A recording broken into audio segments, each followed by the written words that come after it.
Hello everyone, this is Sloth from Slothnmoose yet again. Moose is not going to be with me again today. It's actually going to be my gameplay, playing on Lost Temple. This is actually one of my favorite maps as a Zerg.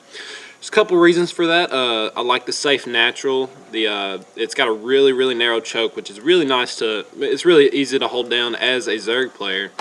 And even like your third, but your third's not near as easy as if you have cross position on this map, if your opponent is say right here instead of I guess top right to my top left, then your third is easy to take. Your fourth is easy to take if you get that late in the game, and even if you need to take a fifth.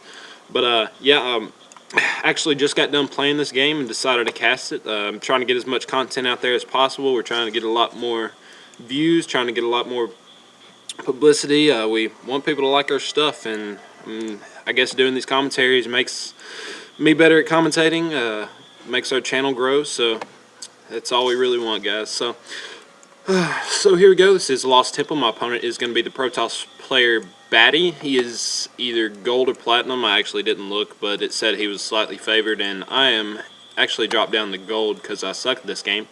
So he's either gold or platinum. See right here, it does pretty cool drone, probe drone micro, but we just scout each other out, blah blah blah. I am planning on going the 15 hatchery, strictly because I should send that drone to my hatch. So yeah, did get my hatchery right there. 15 hatch, either 15 or 16 pool, just because I feel really comfortable on this map, especially against a Protoss player. I don't ever feel like I'm going to have really early pressure from a Protoss player, and if I do, it's just going to be a couple zealots, maybe a stalker, and I really, it doesn't bother me that much. We do find out it's close positions. It is nice to have good overlord placement, so this overlord is going to sit up right on this ledge, I believe, or right here somewhere, just to scout out if he takes his natural. My natural is down. I'm getting my first gas and my spawning pool. My build varies a little bit here. I'm more of a muta kind of player instead of like a really anything else. I love getting mutas. Mutas are map controllers. They're strong, beastly units, and that's mainly what I like to do. But actually went no mutas this game, not to mess that up for anyone if you wanted to see me go mutas. But I should transfer 3 drones very soon to this gas. I think I was a little preoccupied with, had a couple of scouting drones. I had one I sent up here and he started getting attacked. I had to get him out of there. I had the one that was attacking their probe, which is right here. So yeah, do get my hatchery down. As soon as I get that hatchery down, I was like, hey, I don't have any units out. I should probably get a spine crawler. So I throw down a spine right there. That's going to protect pretty much this entire area. Let's see the range. Oh, you can't see the range on it, but the range will pretty much protect this entire area from any real early aggression. So that was good. I do go. You'll see what I go here in a minute in my main from getting that early gas and not spending it on anything. For some reason he's running his probe down here. I'm not sure why. I probably could have killed it, but right there I eventually back that drone off and pull him back to the main. So that spine is almost down. That's going to pretty much give me very like I'm going to feel really comfortable having that spine right there, and I'm just going to be able to drone up pretty much as I want to for the next 2 or 3 minutes, just because I feel really confident that I'm not going to have any early pressure from him now. We do have 2 gate. We do have warp gate almost completed. Warping. What is it called? Chrono boosting. Yeah, chrono. I apologize. I know nothing about Protoss. Chrono boosting out his cybernetics core. That's why I mainly cast Zerg games, guys. If y'all didn't know, I'm really like I don't even know the standard build for Terran, which is probably pretty sad. But I'm just being honest with y'all. See, with that first 100 gas, I did go ahead and get my hatchery instead of going Zergling speed or anything else, or roach warren, anything to use that gas. I do start spreading creep. I want to connect my. That's one thing I did do good this game was get my creep spreading really well. Like, so I had this creep. It's only going to take like 2 tumors to connect your 2 bases, just because they're so close, which makes you feel even more confident as a Zerg player, just because you can get your other queen down there if you need to. Your units get down there to your natural faster. I have a decent amount of units, of Zerglings right here. I just made, looks like 8 Zerglings, and I saw him put this Nexus down. I figured I'd go in here and try and take it out, but he did have quite a few units. I might have been okay right here if those 2 sentries, but sentries are just really, really good against lings. So pulled out, actually saved two lings, which was kind of sad, and at this point I figured he might move out with these units since he just killed all of mine, but I guess he didn't know that. But I just keep droning up. I think I pull up the production tab.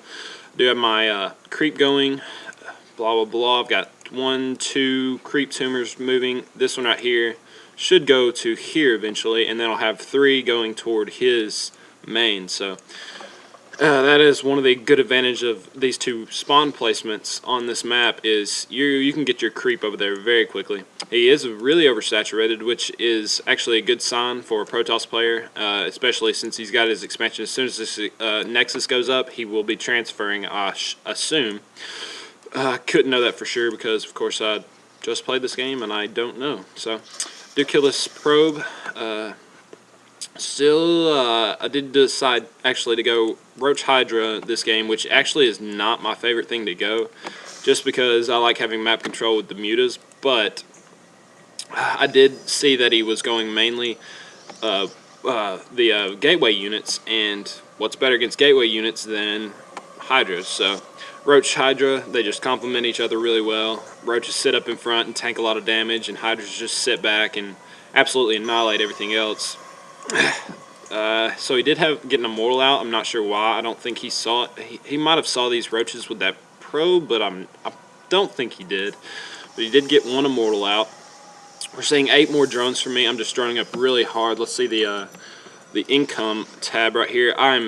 He is actually, wow, he's 37 harvesters over my 33 now, and he's been going really heavy on the probes this entire game. So his economy is a little bit better than mine at this point, honestly, but we'll see if it pays off for him in the end. We do have 8 stalkers here, 1 immortal, 2 sentries, and a few zealots 1 zealot worked in, which zealots would be helpful in this army. Just he does have his observer here, and I don't know if he feels pretty confident at this point, but honestly right here, he probably, seeing this army right here, he probably could have moved out if he would have warped in. How many gateways does he have? 2 gateways. If he would have warped in a couple of zealots, like 2 or 3 batches of zealots, and then moved in right here.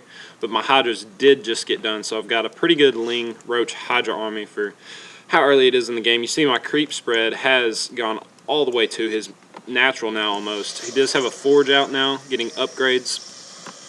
I do have roach speed going down. I did get my Evo chamber, and I will be getting the missile attacks level 1, I think, with my next 100 gas. And I already did get the range for the Hydralisk, which is pretty much crucial to get every single time you get Hydras. If you're a Zerg player, guys, just remember that. It will help you out very much. So pretty good on the production chart. I'm doing a pretty good job of macroing up.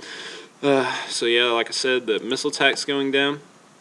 He does have a Robo Bay now, so we can pretty much expect to see Colossus unless I decided to move in now, which I didn't feel confident at this point. I kept feeling pretty confident because I could pretty much see like his army composition right here, and I felt pretty confident about it.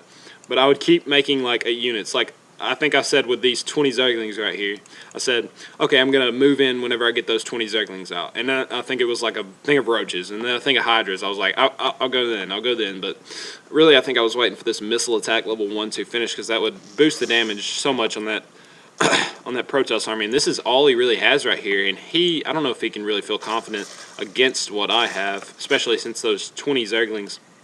And the reason I got those 20 Zerglings, of course, guys, is all these stalkers right here. Stalkers are not good against Zerglings. Not at all. Immortals aren't even good against Zerglings. So the only thing he really has in this army that are actually pretty good against Zerglings would be these 2 sentries and this, he's still got 1 zealot. So I'm feeling pretty confident. I move up here to the watchtower just because I feel if he moves out, I can take this army now.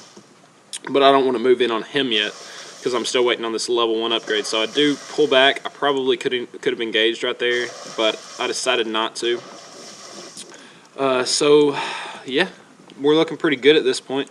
That's the best thing about creep spread, guys, is you can get such good scouting done on his composition. Just he's standing on top of this creep still, and I can still see. Check my view real quick. You can still see. Oh, you can't. God dang it! I feel dumb now. But you can see it up until the point where it'll disappear a little bit after they kill the creep tumor. So it did have that observer kill all my creep tumors. I got a lot more roaches. Supply block myself a little bit, but probably got 3 more overlords just because I can, and I have the minerals and gas to do so, which they don't cost gas, so I feel dumb again. So anyway, I do have 1 Zergling. Just go over here and scout. So I do scout the Colossus side to side. When I do move out, I'm going to have to focus that sucker down. I have no production going on right now, which is pretty terrible. But I end up, oh, I apologize, return to game.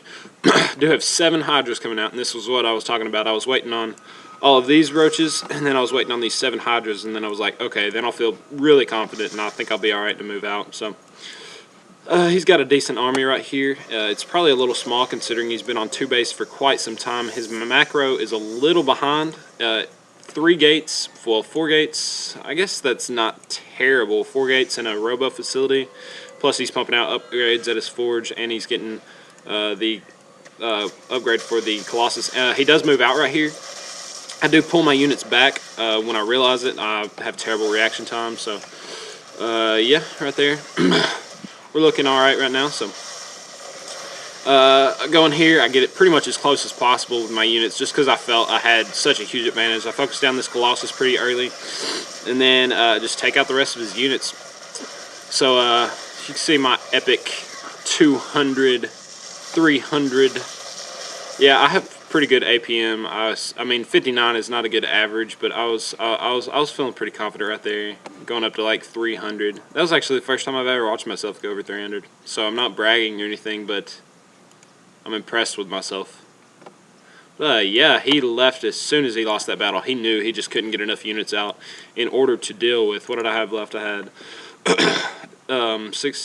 can't count, 15 Hydras and 17 roaches, and even had a few lings left. Had non-lings left, and he just wasn't going to be able to pump out units fast enough. He did have 1 Colossus left at his main, and he probably should have waited for this 2nd Colossus. And one thing he did not do a great job of was keeping his Colossus in the back to be able to be a support unit for his units. He, we rewind real quick to that battle and see where exactly his Colossus was. See, his Colossus is up here in the front. Wait, one more time. I'll pause it real quick. But right here, when he decides to engage, you see where his Colossus is. It's the reason you get that thermal lance for your Colossus is so he can sit somewhere back here and still do a lot of damage to all the units that are attacking you. So he's got that, what is it? What's the range on him? 6 compared to my, what is it? Well, I mean, it is 6 on Hydras. But, I mean, this Colossus, you have to keep him in the back of your army attacking, being able to attack these units and let the units in the front take all the damage, because Colossus are not damage-taking units. They're just too expensive and worth too much. So I appreciate you guys watching, and I hope you enjoyed the game. And me and Moose hopefully will get back to y'all next time, and we'll see you. Thanks.